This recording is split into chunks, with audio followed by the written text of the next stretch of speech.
ब्रेकनंतर आपलं सगळ्यांचं पुन्हा एकदा स्वागत। एक निवडणूक जिंकण्यासाठी सुनेला परकी म्हणाले असं धनंजय मुंडे यांनी म्हटलंय। सुनेला परकी म्हणण्या एवढी वाईट वेळ कुणावर येऊ नये असं देखील यावेळेला धनंजय मुंडे यांनी म्हटलं। संसद रत्न खासदारांनी एक तरी प्रकल्प आणला का असा प्रश्न देखील धनंजय मुंडेंनी विचारला।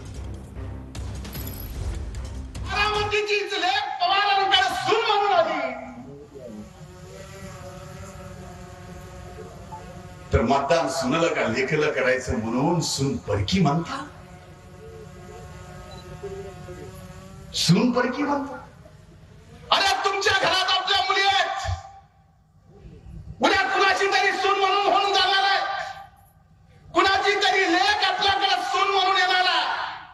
फक्त एक निवडणूक जिंकायची याच्यासाठी कोण जर आपल्या घरातल्या सुनेला परक म्हणत असेल तर राजकारणात एवढी वाईट वेळ कुणावर एवढी वाईट वेळ जर येत असेल मत मागण्यासाठी आणि ते एवढ्या उत्तुंग नेतृत्वाला, हे मला जर कळत आहे, तुम्हाला भावना नाही, तुम्हाला मन नाही, तुम्हाला हृदय जर असेल त्या हृदयाला सौगंध नाही काय? एवढ्या निगडघट्ट मनाचे तुम्ही झाला की घरातल्या सुनाला फक्त मतासाठी परक करायचं। मागच्या 3 टर्म खासदार राहिलेल्या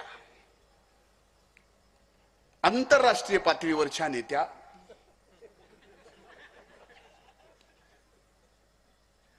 जगप्रसिद्ध संसद रत्न